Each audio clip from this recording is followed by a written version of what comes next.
dito, no ba? Oh, yes, yes. Ito na.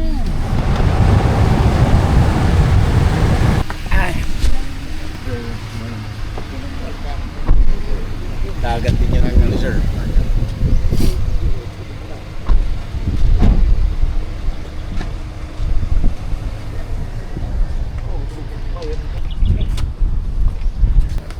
Yung farm natin. Grow out nito sir. So ito yung Asturias farm natin. Kasi this is western part ng Cebu. So we have been operating this farm since 2005. But this used to be an old farm na ng prawn from other people, tapos nagsara na binili na lang natin. Gusto mo bang matuto ng agribusiness, crops, livestock and poultry, aquaculture, at ma-inspire sa mga success stories? Agribusiness How It Works! As a YouTube channel, Agribusiness features entrepreneurs, farmers, organizations, OFWs, investors. However, beyond our usual content and official endorsements, Agribusiness does not engage in other business dealings with them.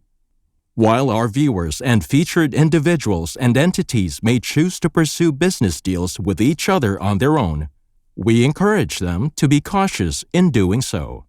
So when we bought this, ito na talaga yung farm. Ganyan na itsura. Except yung road na lang sinisement ko.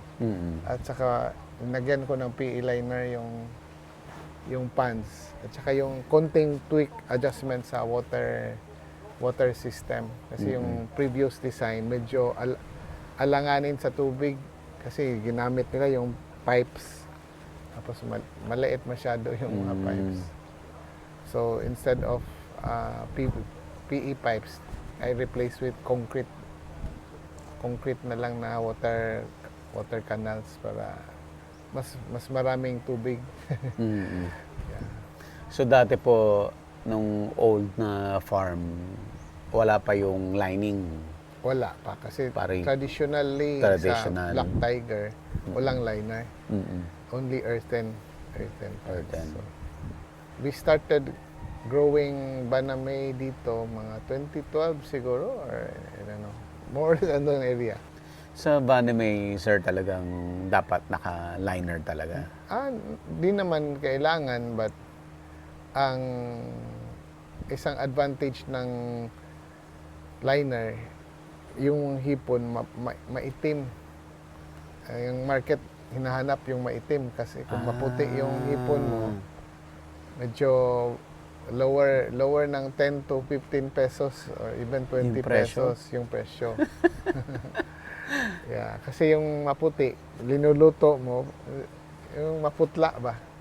Gusto nila yung pagluto ng hipon. Red na red. Mapula or at least pinkish, orange, something like that. Aside from advantage na madali din linisan yung PE liner. Yung pan. Kung PE liner kaysa earthen. Paano linilinis yan, sir? Mamaya, pakita ko. Parang sinasuction siya. No, parang spray. Parang okay. hose. At saka mag-harvest, madali din kasi yung earthen, dati yung mga shrimp, Siksik sa ilalim po sa ilalim ng putik. So, hanapin mo pa. Minsan, kung talagang maputik, minsan yung mata mo na lang makita. So, matagal mag-harvest kapag i-full drain mo na yung pond.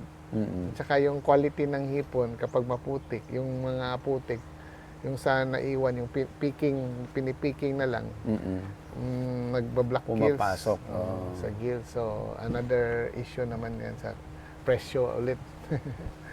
Mabilis yung harvest. Tapos, mabilis din yung pag-prepare ulit. Makapag-stock ka ulit. Makapag-stock ulit. So, pag po kayo, sir, pag nag-harvest, mga ilang days yan bago mag-stock ulit? Usually, ang target ko sa kanila is not more than 1 month. If possible, mga 15-20 days. So, kasi minsan, nilinis mo pa, tapos sometimes you have to repair the PE liner kasi Nasisira din. may mga butas-butas lahat. You have to repair it, otherwise sa next crop lulutang yung PE liner. Yun ang isang weakness ng PE liner minsan. Yung weld minsan kung hindi maganda yung pag-weld, minsan nagsiseparate, pasok yung tubig, lulutang. Pero bihira lang yun. Usually, it will take but sa atin, kasi may nursery na tayo, minsan hindi naabot ng 1 month. 15, 20 days, nagsistock na tayo. Kasi yung maglinis ng isang pan, kasi yung isang module, let's say dito, usually 6 pans. So usually, sinasabay namin yan mag-stock. Sabay-sabay sila lahat. Sabay. So, roughly, take that mga 2 weeks to finish cleaning, tapos repair pa ng PE, et cetera. Pero wala na mga treatment yon. Meron pa rin. Wala na. Except chlorine. Yung first, pagpasok natin ng tubig, chlorinate natin. Para mapatay yung peste. Kung mayroon namang makapasok, mapatay mo na yung peste at saka yung mga virus. Dahil may nursery na tayo, mas nakat natin yung preparation time. Kasi kahit naglilinis, pwede na pasukan yung ng heat, ng fry, yung similya, yung nursery. Kasi right now, timing, nagta-transfer tayo ng Fingerlings? juveniles Juveniles. to the grow-out pond na. So, makikita natin na ngayon. Ongoing na ba, sir? Hindi pa? Mag-start na. Mag-start na. Hintay na lang kayo. Sige, tara sir, punta natin. Sige. Okay. Ang company, sir, Aquatic Phoenix. Aquatic Phoenix Asturias Corporation. Asturias Corp. Pero right now, we refer it Aquatic Phoenix Aquaculture Group. Different companies, different farms. Including the hatchery, processing plant. So, ang grow-out farms niyo, sir, ilan? Ito lang, itong Astoria. Five. Iba-ibang location po, sir. Iba-ibang location. Hindi lang dito sa Astorias. Meron tayo sa Pinamungahan at saka sa Negros. Meron din. Wow, sa Negros. Anong pong pinakamalaki na site? Roughly about the same lang. May konting mas malaki ng konti, but roughly the same. Ilang cropping cycle po dito, sir? Roughly, kung maganda lang yung merkado, minsan kasi kung pangit yung market, minsan yung cropping natin naabot ng 130 days bago maubos natin ibenta. Pero kung malakas mabenta, kaya natin kahit 3 crop. Mga 3 crop yan ang ideal, pero minsan kasi may mga low market, so minsan mga 2.5, 2.7 crops a year. Ganyan. Hindi ka malulugi pag nadidelay yung ubusin? Di naman, basta as long as tutubo lang yung hipon, okay lang kasi mas mahal pa rin. Mas mahal yung malaki. Pero siyempre, the longer i-extend natin yung crop, the higher chance na it will have slow mortality already. So by the time ma-harvest mo lahat, ma-feel mo bumaba talaga yung survival rates. I see.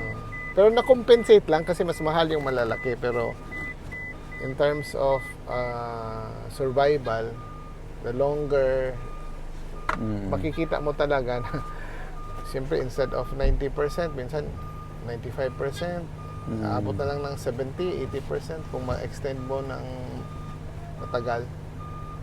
Kasi hindi mo man nakikita pero may mga slow mortality sa loob ng pond kasi yung tubig medyo marumi na, yung mataas na yung organic load. So mataas na yung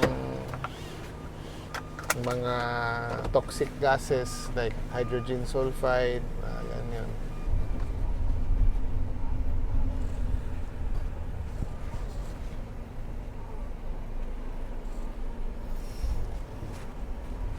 Yung mga guardian natin babae. Bakit, sir? Asawa ng mga tao ko para may dual income. Pero sa gabi, yung mga uniform guards na talaga. Talagang mataas yung bakod mo, sir? At least hindi na masyadong kasi maraming yung mga daga na dalawang paa. So just to avoid. Dito pa. Ito yung phase 1, phase 2. Phase 2. Paano tumatawid yung tubig dito, sir? May underground pa yun. Underground. Noong yung bagyong Tino, fully flooded to. Diri lang.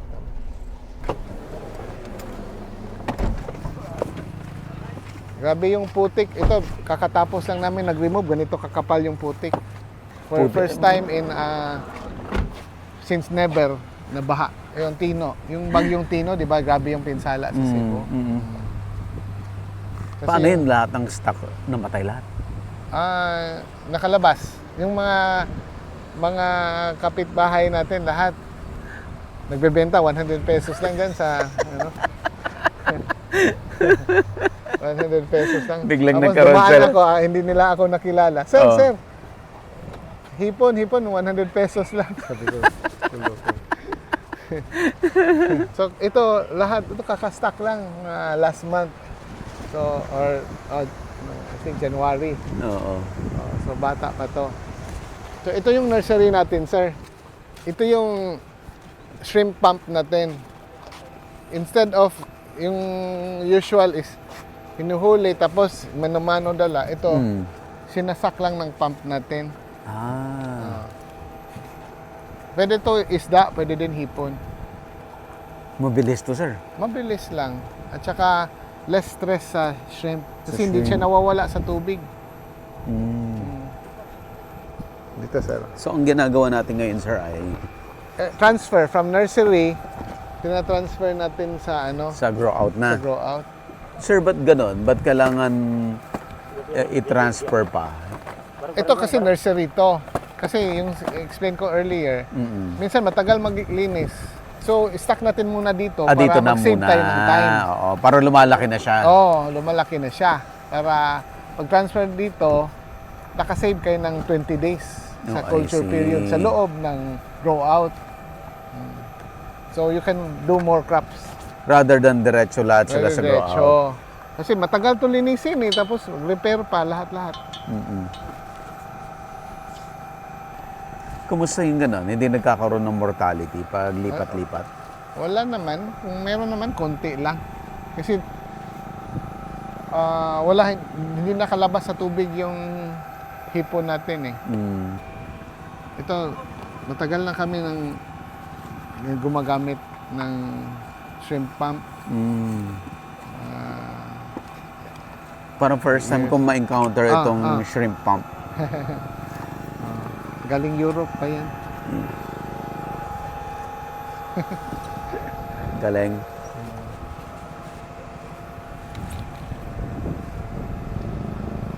Kasi dito sa Philippines, usually lahat, yung mano-mano, nilagay ng balde, tapos tinatakbo ng mga tao. Nagpapump na ho ba? Nagpapam. Gisuyop na Ken? Ito na. Asa naman? Tanaw na to. Asa mo gawas? Pwede nila tingnan saan nalabas yung Doon hipon tayo, doon. kung saan lalabas. So, ipapump Nainip dyan. ito para makita nila. Gamit Ken. itong shrimp pump. And then, puntahan natin saan siya lalabas. Ayan. Makita ba sa camera? So, mabilis lang. Hanggang kahit 500 meters yan, ito. Lagyan ng extension na hose.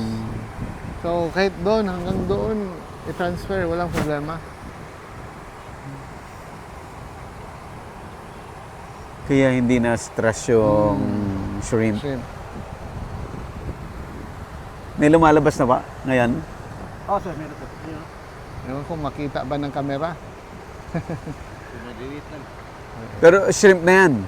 0.8 grams on Ken. Nakila yung ABW 0.8.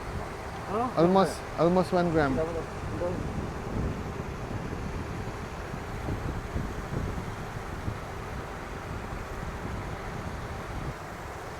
So lahat po nung laman nung nasa nursery, lahat ililipat dito. Lipat dito. Yes, sir. Kasi matagal to eh. After cleaning, lagyan mo ng tubig, treat mo pa ng chlorine. You will have to wait for the chlorine to dissipate. So, at least, ito ready na. Malalaki na yun. Pinapasok. So, makasave ka ng 20 days sa culture time.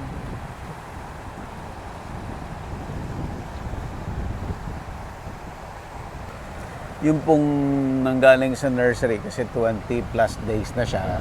20, So- yeah, 20, usually mga 23 days. 23 days. Bigger na siya doon sa kagaya kahapon na Oo. yung Oh, transport. ganito na yan. Malalaki na. Madakpan eh, makita siya. Yung isang butas na to, sir, gaano kalaki to? Ito mga almost 8,000 square meters. Almost 1 hectare. Ito kasi yung traditional farm kasi na-develop to ng previous owner 1980s. So, ito yung usual size. Ngayon, mas maliit na. Mas maliliit na ngayon, Oo, sir. mas mga tao, but they prefer smaller size ponds. Ano po ang logic noon? Ba't mas maliliit Mas- yung pan ngayon? Mas malali daw i-manage. I-manage. Kasi maliit lang. Tapos, madali din ubusin na harvest. Ayan. Ito, matagal to. Ilang buwan ito mag-harvest. Matagal mag-harvest ng malaking pan. Pero wala na eh. Ayaw ko na gumastos. Kung hati-hatiin pa. Hati-hatiin pa. Malaki ng trabaho. Anyway, ako din old farmer. So, sanay na rin ako sa big pans. Ito yung pinasemento ko back in the during pandemic. Kasi ang problema kasi dati umuulan kung during November, ganyan, December. Sobrang maputik Maputik. yung mga truck, hindi na makapasok. Lalaki na. Yan. Ganyan na pala siya. Oh. So, Shrimp na. shrimp na. Oh. Mabilis din pala siya mag-grow, sir, no? Kasi yung transport Ganun, kahapon, ganun. aliliit Very lang late. eh. 20 days after, ganun na.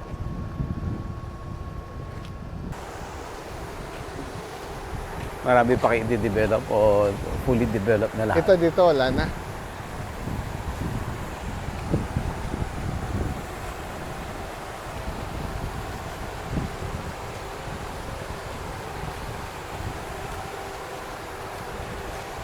So continuous, sir, ang mo, may hina-harvest, may stock. Oo. Every month nagsa-stock, every month nagha-harvest. Ngayon lang medyo nasisira yung schedule natin dahil sa baha. Sampling, sir? Yun ang feeding tray. Feeding tray. Doon tayo nagmo-monitor kung naubos ba yung feeds na binigay natin. So, part yan ng feed management.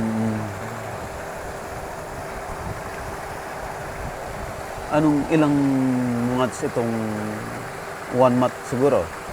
34. Direct Days. stocking? Direct ni or nursery? Direct. 34 days. Kasi minsan kung ready na ng yung pan, minsan direct Diretso stocking na na. lang kami. Pero kung hindi ready, tapos schedule na, prepare na namin yung nursery. Tapos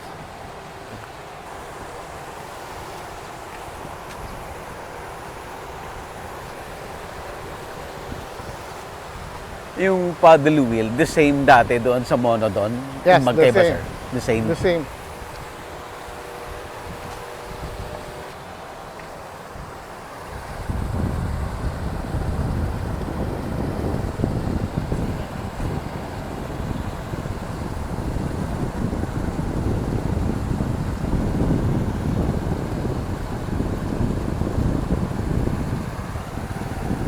Parang mas malalaki to, sir. Minsan kahit ito one day difference, there are batches na mas malakas talaga magtubo. So hindi talaga yan all the time na same.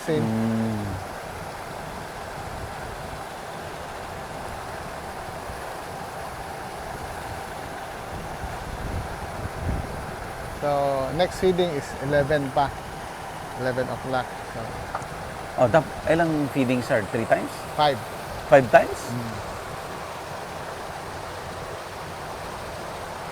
Hanggang gabi, sir?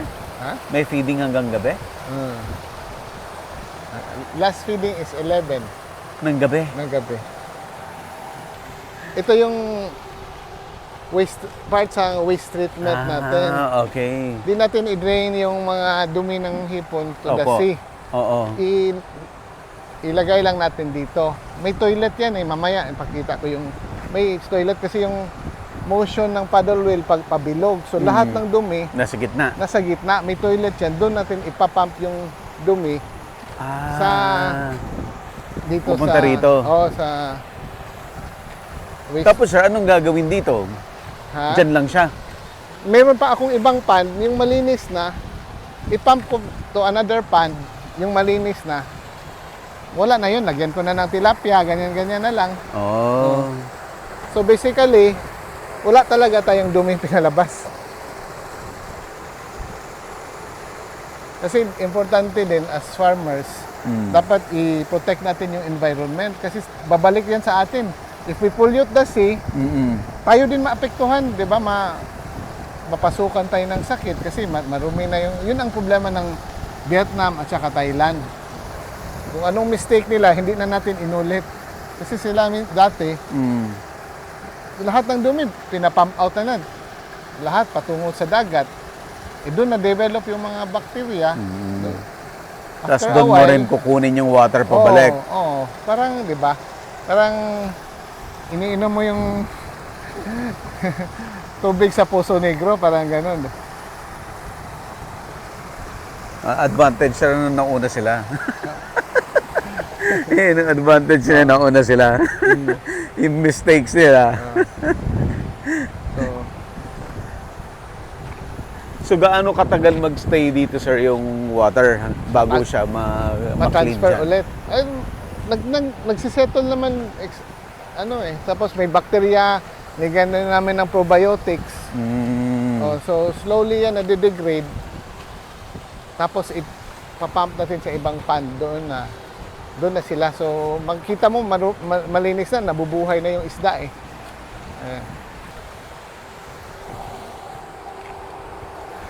Mas malalaki to, sir? Mas malaki. 37 days after the transfer from nursery. Okay. So mga 1 more week, magha-harvest na tayo dito. Partial. Paano kayo nagpa-partial, sir? Net Paano kayo lang, nagpa-par- net. Ininet. Parang kukulubin lang na ganan. Lahat ng farms nyo, ganito kaganda. Yung mga structures, yung mga... More or less the same except for yung pinaka-oldest pond. Structure is good but yung mga houses are old.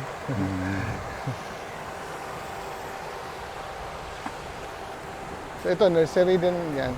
Para dito. Yan, nursery din yan. So, every module may nursery.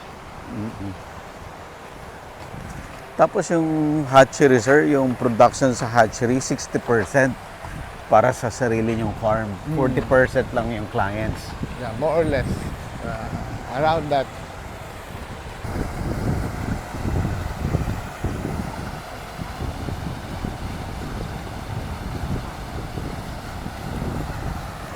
So from here, punta tayo saan sila naglilinis.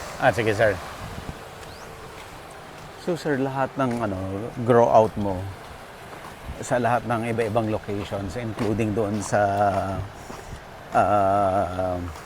Negros and pati sa Mindoro, ilang hectares lahat yan, sir? 200 plus na water area. Watered area. Operational lahat po yung 200. Operational. Gaano po kalaki yung production na yun, sir? Roughly, mga isang taon siguro.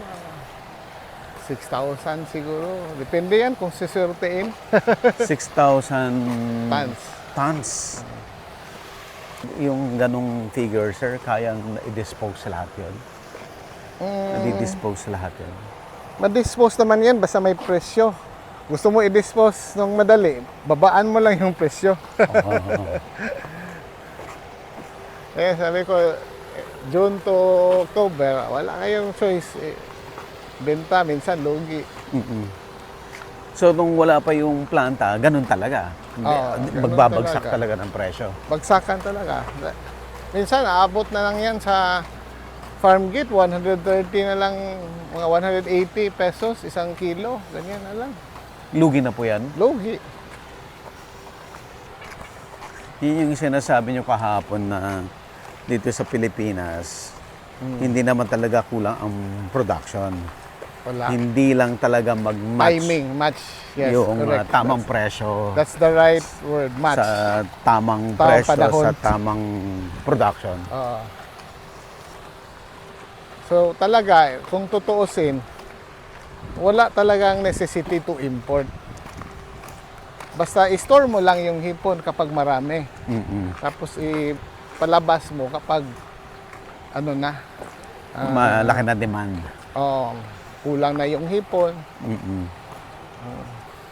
Pag pre-process mo ba, sir, at in-store mo siya, how long it will take doon na hindi masisira yung produkto?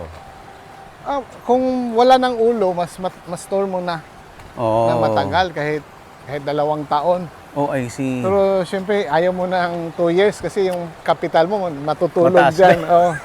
Siyempre, Tumataas din. may interest din yan. Diba? Utang pa rin tayo. So, dapat within 6 months to 6 months. 1 year, dapat dispose mo na yan. Oo. Lahat ng in-store mo dahil mura, dapat ma-dispose mo lahat Within 1 year. within 1 year. Yes. Tinitingnan nyo rin yung export. Yeah, kasi kailangan pa tayo ng mga certifications. Yung HACCP, Oo. ganun na required for export. Kasi bago lang yung planta natin, last November lang nagbukas. So we're still processing the Documents. I think mag-feed na sila. Mag-feeding siya. Ah. Sige. Yung iba na gumagamit na ng automatic feeder. Mm. At sa atin hanggang ngayon di pa ako adapt konti lang, nag-trial pa ako sa automatic feeder. So ito manual pa lang talaga ang feeding. Pag automatic feeder, may mga nakapwesto na lahat yung mga ano, sir? May Paano? mga automatic feeders, lagyan mo lang ng feed, siya na Oh. Parang nako-conveyor yung feeds. hindi naman, tao pa rin naglalagay. So siya na ang nag-broadcast Ibo-broadcast niya. ng feeds. So nakakalat yung pipe. No. Usually, ito malaking fans. Usually, tatlong automatic feeder. Doon na lang pupunta yung Yung shrimp. shrimp. Tapos feed mo, sir, parang binasa niya? But sir, binasa niya yung feeds? Para hindi mapadpad. Natakas ang hangin eh. Okay.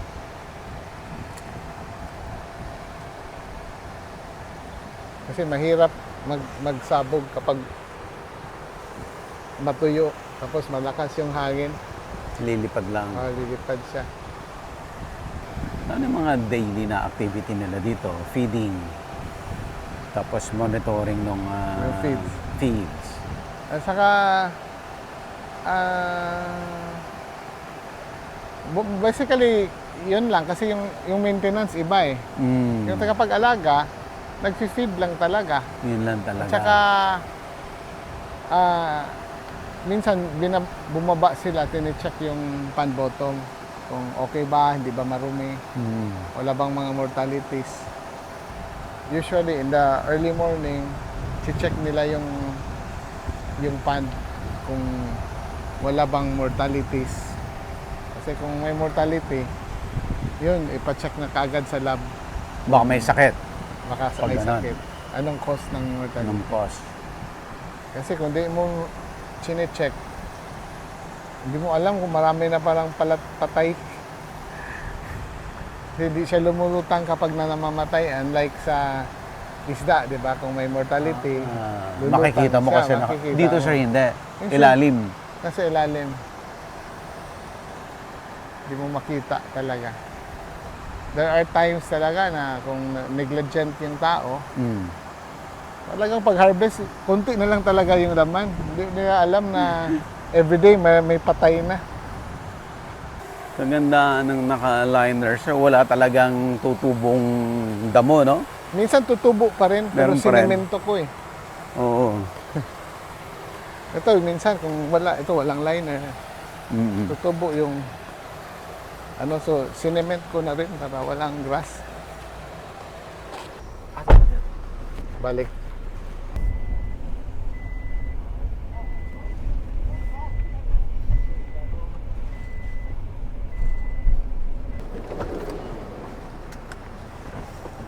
Ito na-damage to ng baha. Nakita mo na yung Yung tsaka liner. makapal yung putik. So ito, i-repair pa natin. So pag na-damage, sir, it will take some time then para ayusin. Oh. Ito kasi makapal yung putik, mano-mano talaga yan tinatanggal yung putik. Yung baha, yung sa labas nitong bakod, pagka dito yung tubig, yung sa may Sa highway. Oh. Never yan nangyari. Ngayon lang. 20 years na kami dito, pero sabi ng mga matanda dito, never talaga nangyari Experience. yun. Oo.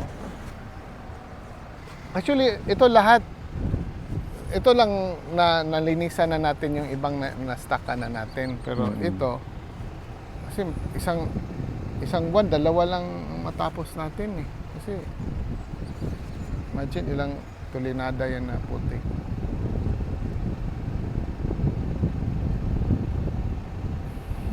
Ito makapal talaga to. Grabe rin po, no? Yung effect ng bagyo until now. Ano nyo pa rin, Oo. ramdam pa rin yung effect. Yeah. At saka mas kawawa yung mga yung mga less fortunate natin kasi yung mga Oo. bahay nasisira. Tayo okay lang makapag losses lang yun. Diba? Pero yung nawalan ng buhay, yun ang mas masakit. Di mo na mabawi yung buhay. Dito, pag dumaan ako dito, lahat nagaganan ng hipon. Sir, 100. Galing sa farm mo pa. Agribusiness, how it works. Instruct, inspire, succeed.